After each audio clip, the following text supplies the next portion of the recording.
Bien, hermanos, shalom primeramente y saludos a todos los presentes y todos los que nos están escuchando. Vamos a iniciar el estudio de Devarim capítulo 3, que es el que corresponde para hoy. Ahí está.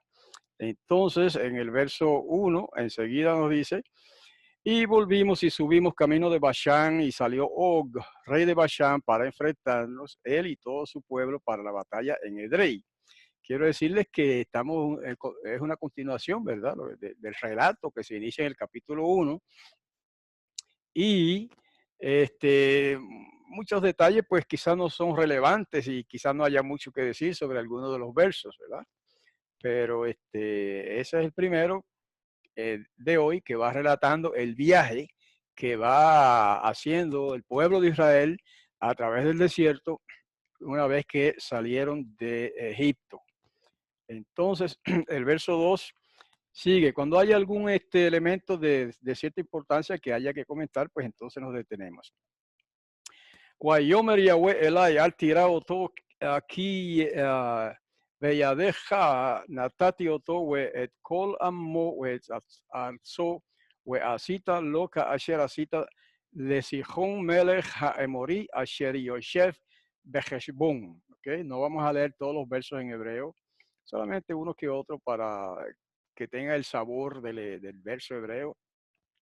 Y me dijo Yahweh, no temas de él, o sea, de este rey, porque en tu mano lo he entregado a él y a todo su pueblo y a su tierra, y le harás a él como le hiciste a Sihón, rey del Emorita, que habitaba en Heshbón. Así que, hermanos, la conquista, este verso nos enseña que la conquista de la tierra de Canaán no fue por el poder y la destreza del ejército de Israel. Claro, ellos tuvieron su parte que hacer.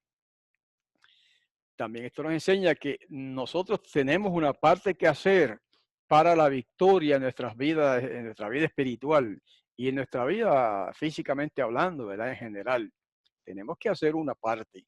Pero si tenemos confianza en nuestro Padre y fe y esperanza, todas esas buenas cualidades que nos enseña la palabra, entonces el Padre Celestial es ejercerá la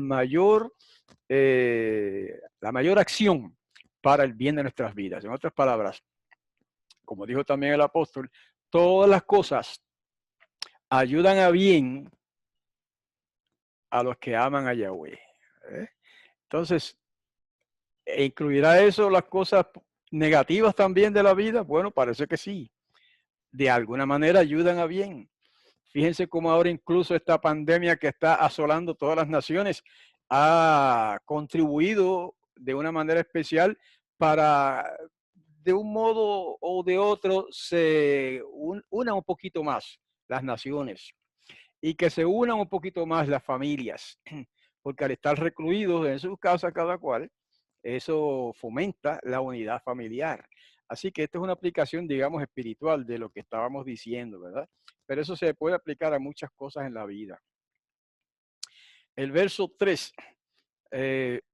dice, y entregó Yahweh nuestro poderoso en nuestra mano también a Og, rey de Bashán, y a todo su pueblo, y lo herimos hasta no quedar de él remanente. O sea que rey tras rey, pueblo tras pueblo, todos los que se opusieron a que Israel entrara a esa tierra fueron eliminados, ¿verdad? No todos fueron eliminados, algunos fueron expulsados de la tierra, otros fueron eliminados y otros se asimilaron al pueblo de Israel. No vamos a entrar en todos los detalles, ya habíamos considerado algunos detalles de ese aspecto en pasajes anteriores, ¿verdad? Ok, sigue el verso 4. Y tomamos todas sus ciudades en aquel tiempo. No hubo aldea que no tomásemos de ellos. 60 ciudades, todo campo de Argob, reino de Og en el Bashán. El Bashán era una llanura tremenda y había un monte también, pero una preciosa llanura en aquella tierra. Luego el verso 5, todas estas eran ciudades fortificadas con muralla alta, puertas dobles y barra en las puertas. aparte de muchas otras ciudades del Perasita, grandes mucho, así se dice literalmente en hebreo, ¿verdad? Harebe meod. Ahora quiero detenerme aquí para un detalle interesante. Ustedes ven que aquí dice Rebe, Harebe. Ese es casi el mismo título que le dan a los rabinos, la gente, ¿verdad? Rebe, lo único que generalmente dicen el Rebe, que es lo mismo casi que decir el rabino. Pero el Rebe y el rabino significa lo mismo. ¿Y qué significa? El grande, el muy grande. ¿Eh? Por eso es que Yahoshua nos advirtió, nuestro Mesías, que a ningún hombre llamemos rabí, o mi rabí, o nuestro rabino. Porque uno es nuestro rabino. Y él dijo, ¿quién es? ¿Verdad? El Hijo del Hombre. En otras palabras, el Mashiach. En otras palabras, él mismo, Yahoshua. Es nuestro Rebe, nuestro rabí, nuestro rabán, que hay varias maneras de decir lo mismo. Rabán es otra manera de decir ese título como más pomposo. Y aquí tenemos la palabra. Harebe significa grande, mucho. En hebreo se dice así, en español se diría muy grande. ¿Ok? Verso 6. Y la destruimos a la ciudad, como hicimos a Sihón, rey de Heshbón, destruyendo en toda ciudad hombres, mujeres y pequeños. Y hay gente que protesta de esto y dicen, pero qué injusticia, ¿verdad? Matar hombres, mujeres y niños. Lo que pasa es que estas personas que así se quejan o no entienden o no saben que en aquellos tiempos antiguos, y todavía se da, pero en aquellos tiempos antiguos especialmente, aquellas naciones que fueron radicadas de la tierra de Canaán para dar esa tierra al pueblo de Israel, eran pueblos corruptos hasta los huesos, eran naciones pervertidas totalmente, eran civilizaciones o culturas totalmente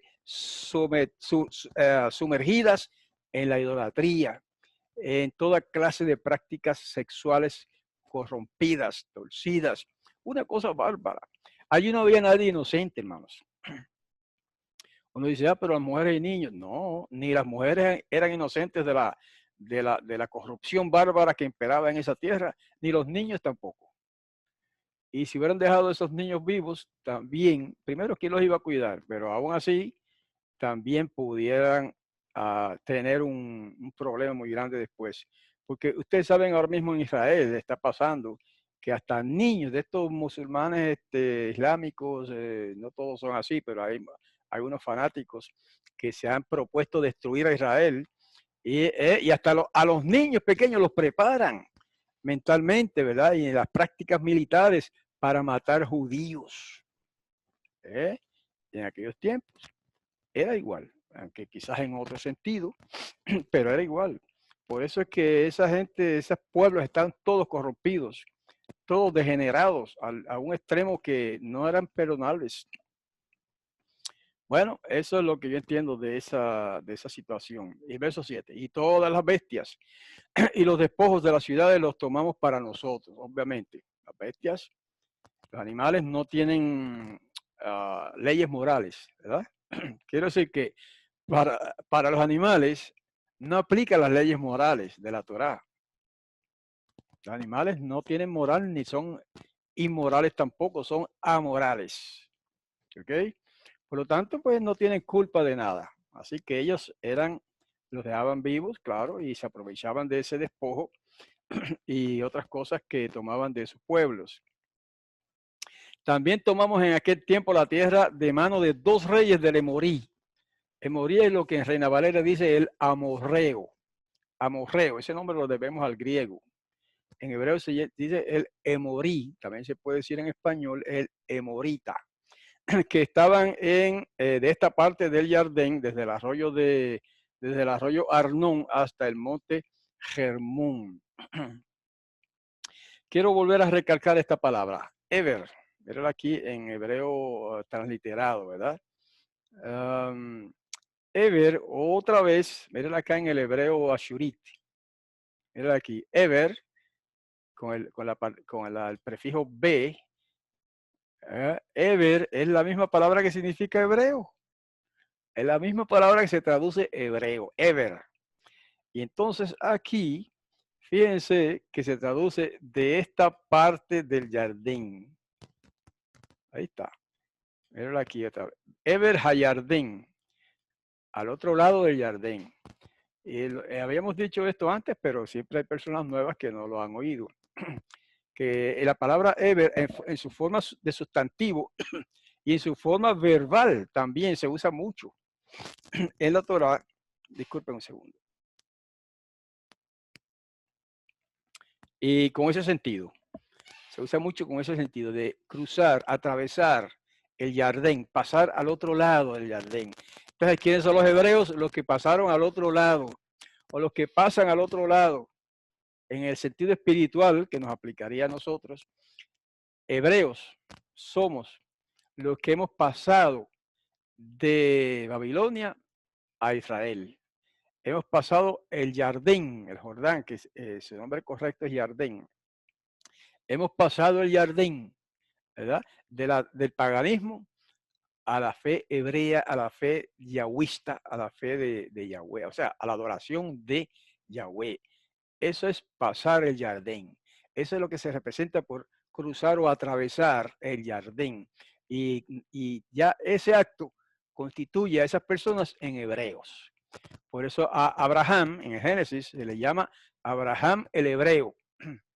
Fue uno de los que cruzaron, atravesaron el jardín. Y ahora está hablando aquí de esto mismo y usando exactamente la misma palabra. Los sidonios llamaban al Hermón Sirión y el emorita lo llamaba Senir. Esto es un rasgo cultural sencillo. O sea, esto pasa en todas las culturas. Que en una cultura, en un pueblo o en una nación se le llama a algo, por ejemplo, a un monte, con un nombre, y a ese mismo lugar o monte se le llama en otra nación, en otro pueblo, con otro nombre. Esos son simplemente datos curiosos, históricos de este relato. Luego sigue diciendo el verso 10, todas las ciudades de la llanura y todo el Gilad y todo el Bashán, hasta Salja y Edrei, ciudades del reino de Og en Bashán. Está enumerando las ciudades que los israelitas conquistaron, ¿verdad? En batalla, obviamente, pero dirigidos por el Todopoderoso. Verso 11, porque solo Og, rey de Bashán, había quedado del resto de los gigantes. Ahí está un detalle interesante. Og, que era el rey de Bashán, de ese territorio, era gigante, era un hombre grande. He aquí su cama, dice, una cama de hierro. ¿No está ella en Rabat de los hijos de Amón? 9 codos su longitud y 4 codos su anchura por antebrazo de hombre. 9 codos, hay que ver, ¿verdad? A eso puede variar un poco la medida de un codo. Ustedes saben que es desde el codo hasta la punta de los dedos, o desde los dedos hasta el codo. Eso es aproximadamente casi 2 pies. Yo no sé el sistema de métrico, no lo conozco muy bien, pero eso es casi 1,5 pies o casi 2 pies. O si es un hombre grande, pues puede ser fácilmente 2 pies. Y entonces dice ahí que esa cama medía 9 codos. Wow, por 2, 18 pies. Sería un hombre. Eso es una cosa aproximada, ¿verdad? No estoy dando medidas exactas. Así, aproximándome. Una cama inmensa porque él era un gigante. Interesante. Sin embargo, Israel lo venció en batalla. Ok, y la tierra esta que heredamos en ese tiempo desde Aroer, que está sobre el arroyo Arnón, y la mitad del monte Gilad y sus ciudades, la di al Rubenita y al Gadita. O sea, 2 tribus ahí, 2 pueblos, 2 tribus, sí, de Rubén y de Gad. Se le dio esa región. No tenemos un mapa a la mano para ubicar estos lugares, ¿verdad? Pero si usted busca un mapa de esos que aparecen en las Biblias, el mapa de la tierra de Canaán, ahí usted puede ubicar o localizar esos pueblos, esas ciudades, ¿ok? Luego, verso 13, y el resto de Gilad, eso es lo que en la Reina Valera se llama Galaad. Galaad, esos nombres se deben a la Septuaginta. En griego, pues, le cambiaron bastante la pronunciación de muchas palabras. Galaad en hebreo se dice Gilad.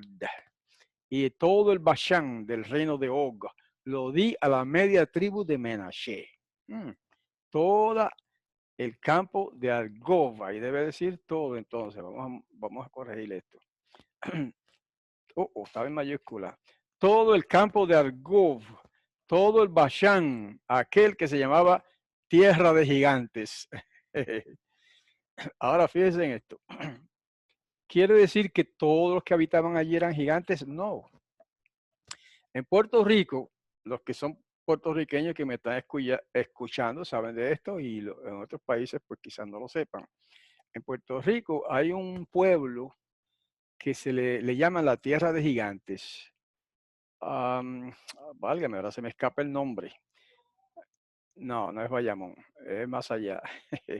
Anyway, Carolina creo que sí, Tierra de Gigantes. ¿Por qué? Porque hubo un gigante hace muchos años, yo era niño cuando eso, y mi madre me llevó a ese sitio a ver ese gigante, un hombre inmensamente, yo creo que medía como 9 pies o algo así, bien, bien grande. Era un gigante. Lo que quiero enfatizar es que por ese un solo gigante que había en esa ciudad, ahora se le llama Tierra de Gigantes. Algo en cierto modo simbólico, ¿verdad?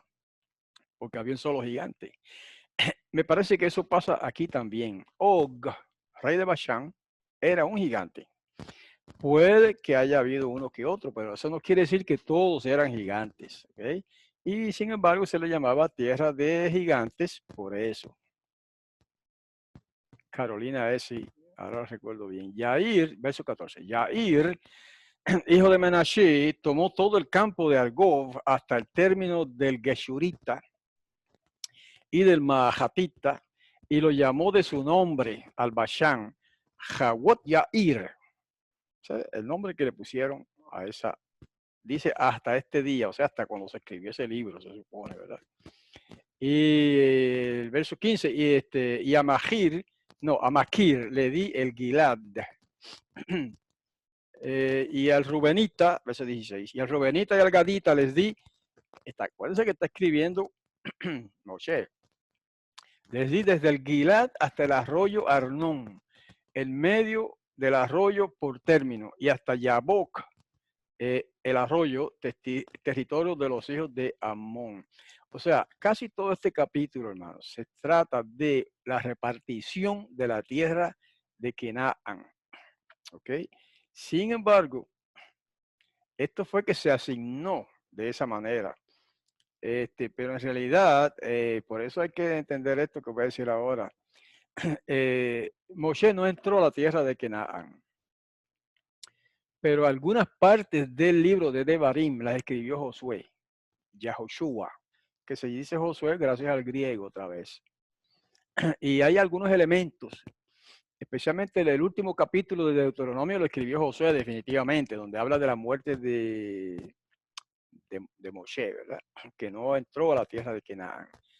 Pero aún en capítulos como este hay algunas partecitas, algunos elementos, y este es uno de ellos, que como que usted diría, pero, o sea, eso está adelantado porque está diciendo cosas ahí que como que se pertenecían al futuro respecto a Moisés. Perdón. Aunque también Moshe contribuyó a repartir una parte del otro lado del Jardín, o sea, antes de cruzar el Jardín. Ahí se está refiriendo en parte a esto. ¿Ok? Verso 17. Y la Arabá y el Jardín y el término desde Kineret hasta el mar de la Arabá, el mar salado, las vertientes bajo el Pisgah al oriente. Ve que aquí está hablando también de un territorio hasta el mar salado. Sin embargo, Moshe no llegó hasta el mar salado. Estos son detalles que se agregaron más tarde para completar la historia y se agregaron por parte de Yahushua, de Josué, ¿ok?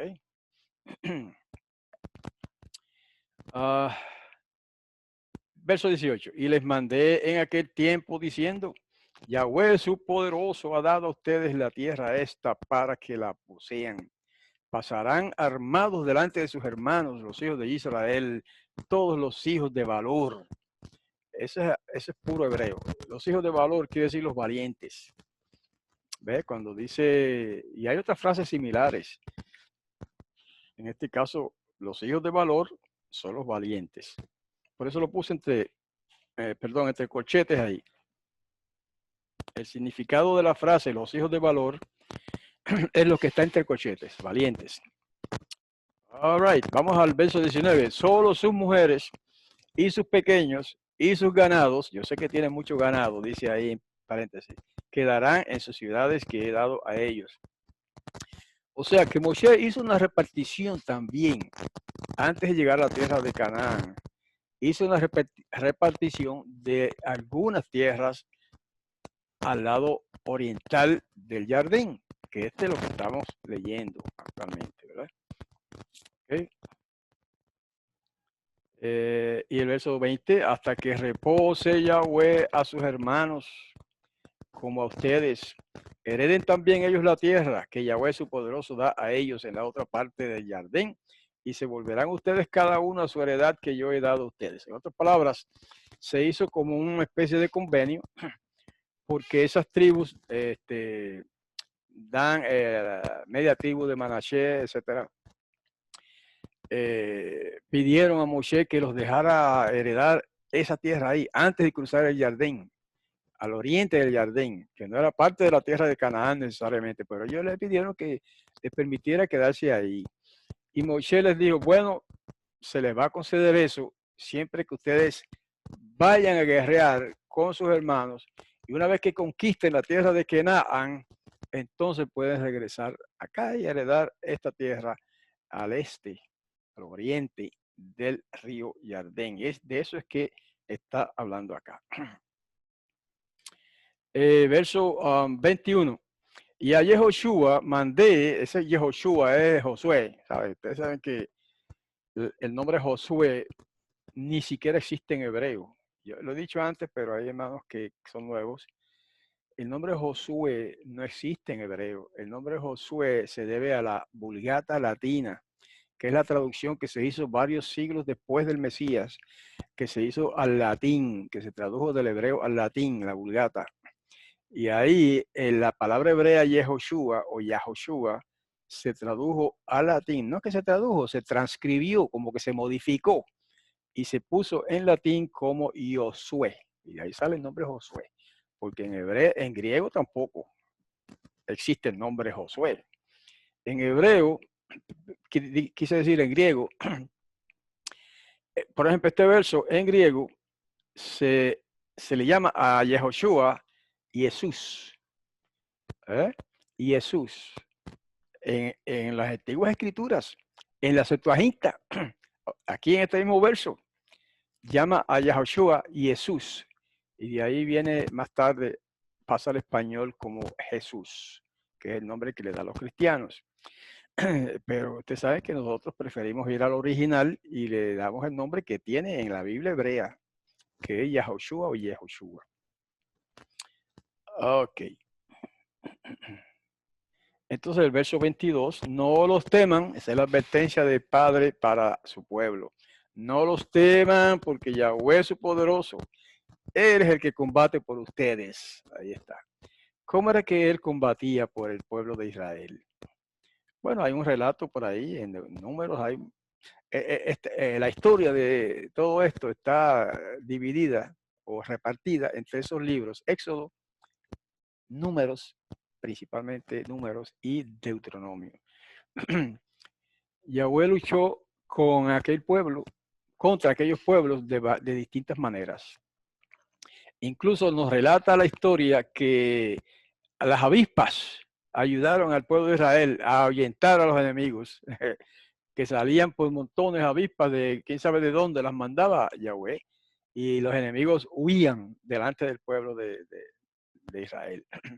Y otros medios, ¿verdad? La misma batalla, la misma guerra que le hacían los israelitas a esos paganos pervertidos, pues los impulsaba, los expulsó de aquella tierra, pero o los eliminó, pero esa fortaleza y ese valor se le infundía el Todopoderoso, Yahweh. Quizá por su propia fuerza o su propia iniciativa, no hubieran tenido las victorias que tuvieron en aquellos tiempos. Y eso, hermanos, nos enseña algo para nosotros hoy día también. Si dependemos de nuestra propia fuerza individual, pues siempre uno logra algunas cosas, pero no va a poder lograr todas las cosas que el Padre espera que logremos. Pero si confiamos en Él, si confiamos en Yahweh, el Todopoderoso, en nuestra vida espiritual y en nuestra vida material también, vamos a tener éxitos, vamos a tener victorias, porque Él es el que nos fortalece. Y ustedes saben que el apóstol Pablo también usó unas palabras similares cuando dijo, todo lo puedo en aquel que me fortalece. Eso es lo que dicen los textos griegos más antiguos, porque hay unos textos griegos más recientes, más modernos, que dicen, todo lo puedo en el Mesías que me fortalece. Claro que en griego dice Christos, pero Christos lo que significa es el ungido. ¿Sí? El griego dice literalmente, todo lo puedo en el ungido que me fortalece, pero esos son unos manuscritos posteriores. Los manuscritos más antiguos dicen, todo lo puedo en aquel que me fortalece, y obviamente se refiere a Yahweh el Padre. Aunque si alguien prefiere referirlo al Mesías, pues está bien, no hay ningún problema con eso, ¿verdad? Pero lo que concluimos en general es que todo lo puedo, todo lo podemos en aquel que nos fortalece. Pero eso sí tenemos fe en aquel que nos fortalece. Eso sí tenemos confianza en aquel que nos fortalece. Se trata de dos vías. Confianza de aquí para allá y fortaleza de allá para acá. Nosotros confiamos en Él y Él nos fortalece. O sea que es una vía de dos direcciones.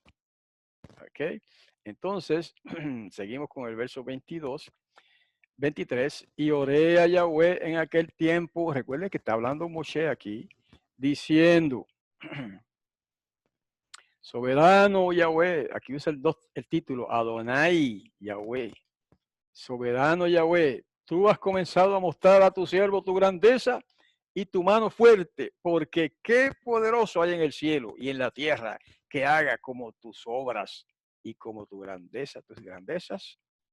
Qué elogio hermoso y precioso y valioso le da este Moshe a el Todopoderoso Yahweh, porque no hay otro soberano, otro rey, ni otra deidad que compare con él. Es sencillo, ¿verdad? Sin embargo, él, en aquellos tiempos en que estaba tan de boga o de moda o en boga la adoración de un montón de deidades, ¿verdad? Hoy también en otras naciones. Quizás porque nosotros acá en el occidente no vemos tanto eso, ¿verdad? De mucha idolatría y mucha adoración adoración de muchos dioses distintos. Más bien en esta cultura nuestra, en occidente, lo que más prevalece es la adoración de personas, o sea, los llamados santos, que muchos cristianos casi o adoran o veneran, como dicen ellos, casi lo mismo. También veneran imágenes, veneran también reliquias, cosas físicas, la cruz, veneran la cruz y que porque en ella murió el Mesías. Si hubiera muerto en una horca, ¿qué pasa? ¿Estarían venerando la horca? Y si hubiera muerto en un, digamos, quemado en fuego, ¿qué van a hacer? ¿Iban a adorar el fuego? Bueno, sin embargo, adoran la cruz. O ellos dicen que no la adoran, que la veneran. A ver si no es lo mismo, porque ellos se postran ante la cruz, la besan y ustedes saben todo lo que se hace, ¿verdad? Pues en aquellos tiempos era peor. Había montones de deidades y de imágenes y de toda clase de objetos de adoración, piedras incluso. Los masebot, que llaman en hebreo, eran unas columnas de piedra. Y la gente se postraba delante de eso y lo adoraba. Pues en ese contexto es que tienen un significado especial estas palabras de Moshe. Qué poderoso hay en el cielo y en la tierra que haga como tus obras y como tus grandezas. Y la respuesta es ninguno. No lo hay. Verso 25, atraviese yo ahora. Ok, déjame volver un poquito atrás para ver el verbo. Mira otra vez el verbo aquí. Everana. Everá. Ever, otra vez. La palabra ever, hebreo, atravesar, cruzar, pasar al otro lado. ¿Ves? Esta palabra se repite mucho en la Torá, en forma verbal y también en forma de sustantivo. Atraviese yo ahora y vea la tierra buena que está al otro lado del jardín, el monte bueno aquel y el Lebanón. Ese era su deseo. Pero no lo logró. Bueno, no es el momento de discutir por qué, ¿verdad? Pero la mayoría de ustedes saben por qué. Pero sigue Moshe relatando. Esto es un recuento que hace él de la historia frente al pueblo de Israel. Pero se había enojado Yahweh contra mí por causa de ustedes y no me oyó. Y me dijo Yahweh, bástate, no añadas a hablarme más de este asunto. ¿Ves? De lo que Moshe le estaba pidiendo. ¿Qué les recuerda eso? Shaul, Pablo, tuvo una experiencia similar, que quedó mal, aparentemente fue de la vista, él tenía un aguijón en la carne, dice él. Algunos dicen que eso se debía a que como él quedó ciego cuando se le apareció el Mashiach, pues aparentemente siguió padeciendo de la vista. Otros interpretan diferente y dicen, no, era que Pablo tenía alguna debilidad carnal. Y ese era lo que él llamaba el aguijón en mi carne. Algo que le estorbaba. Bueno, pues como Moshe pasaba algo así. ¿Ok? Y entonces Yahweh le dice, bástate ya, no me pidas más eso. ¿Ok? Eso es lo que está diciendo en el verso 26. Sube a la cumbre del Pisgah y alza tus ojos al occidente. Ese es al mar, en hebreo dice al mar, pero eso significa el occidente. Y al norte, en hebreo dice al chafón. Usted lo puede ver ahí en el hebreo, ¿verdad? La parte hebrea. Mira aquí, zafoná, míralo aquí, zafón. Zafoná quiere decir hacia el zafón. Ok, mira acá, Yamma quiere decir hacia el mar. Y después zafón. Y entonces sigue diciendo, y al sur, que es donde dice en hebreo, y a Temán. El Temán es el sur. Y al oriente, y que en hebreo dice Misraj. Ok, míralo acá en hebreo. Misraj. Misraj significa el oriente, el este. En aquellos tiempos antiguos, ¿cómo diríamos? La ubicación, las personas ubicaban por ejemplo, si era un viaje, ¿verdad? ¿Hacia dónde vas a viajar?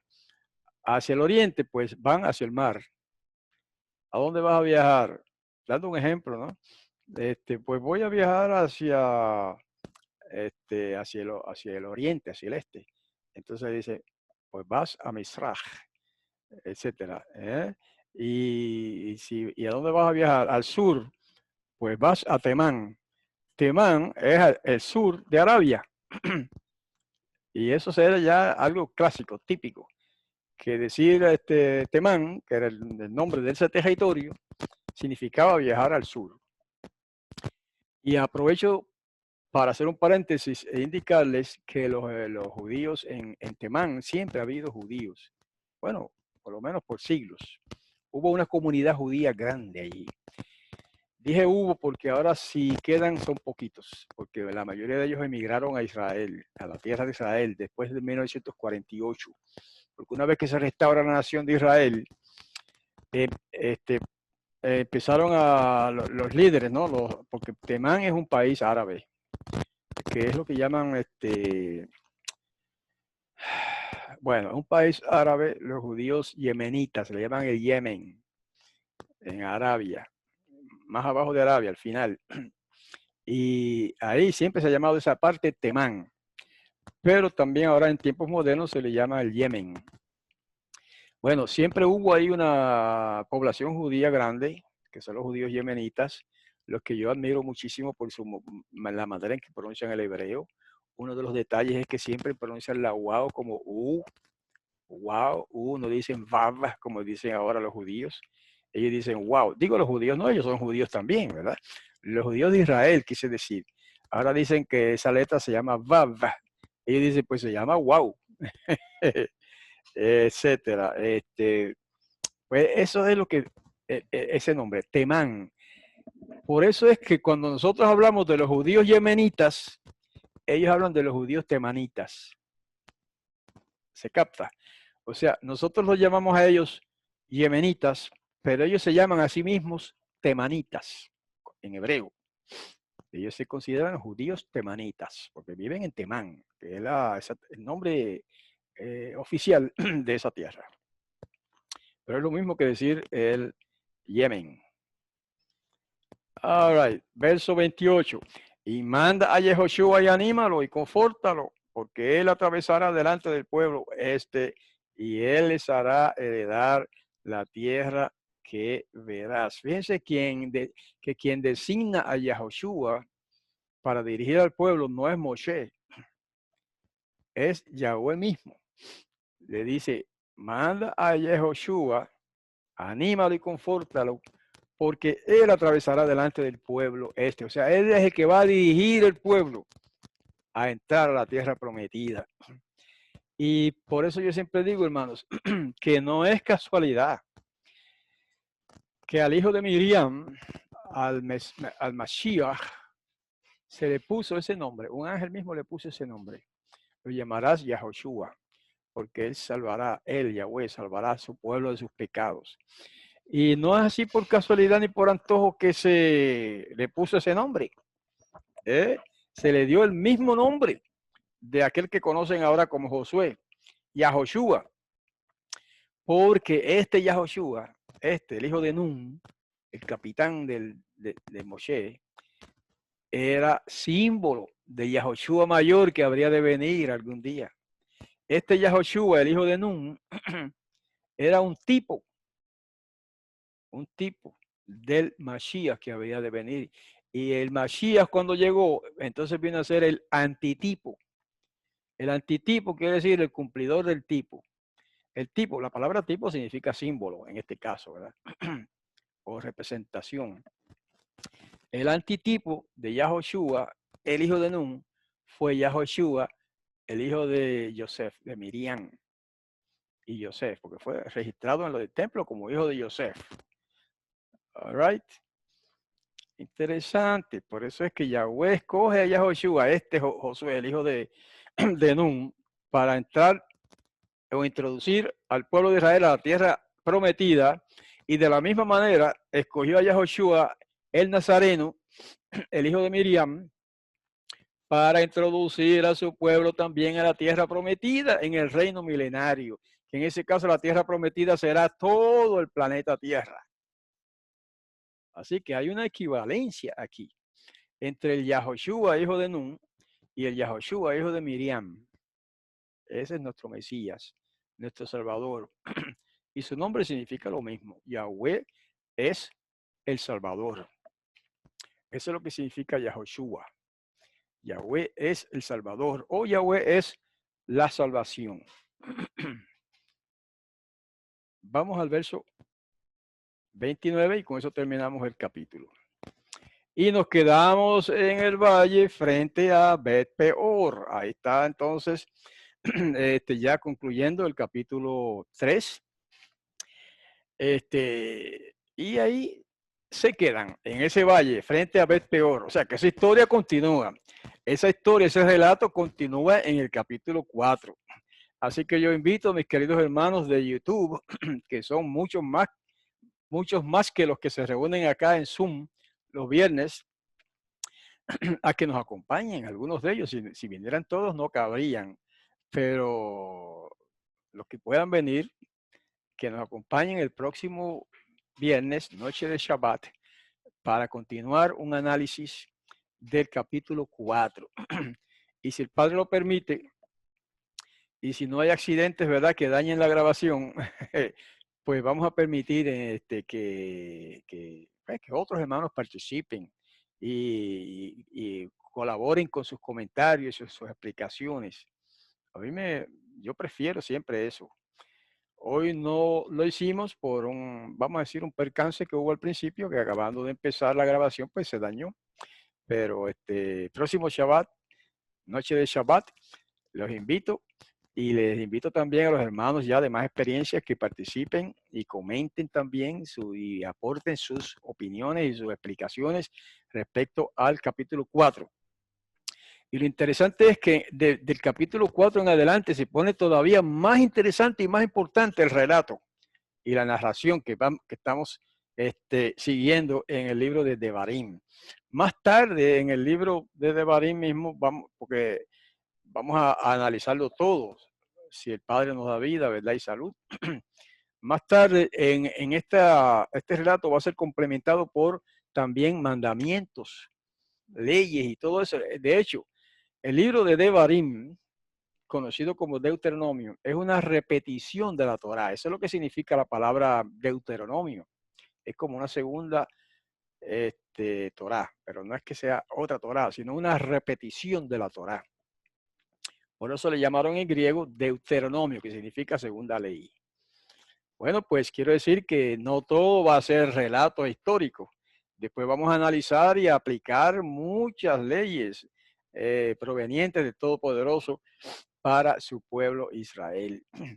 ¿Ok? Y por eso pues le estoy invitando a que nos acompañen otros hermanos y los mismos que están hoy también para el análisis del capítulo 4 de Devarim o Deuteronomio.